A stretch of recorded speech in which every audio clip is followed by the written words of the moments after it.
My name is Renée Stout, and I'm an artist based in Washington, D.C.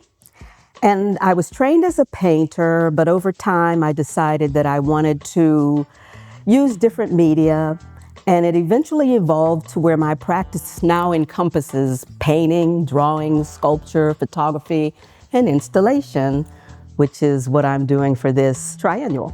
I kind of realized that there were things around my house that I had been thinking about turning into pieces. Just random things like vintage photographs that were done like in the, turn of the century. Maybe a funky African statue that was only, created for export. It wasn't really like a traditional piece, it was a hybrid. So there were all these random things around my house that I said, I need to turn these into pieces. And all of a sudden I got a vision for an installation.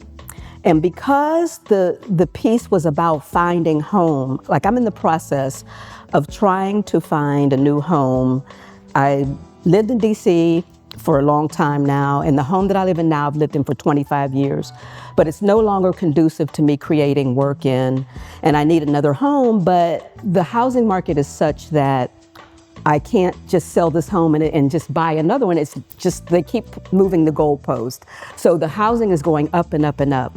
So when they proposed this particular theme, it made me think about my own situation and other people's situation, and how we're living in a time right now where everything is so confusing and, uncertain and that kind of thing. And I feel like my home is that space where I can just close the door and find some solace. So I wanted to create a small space called A Room to Simply Be.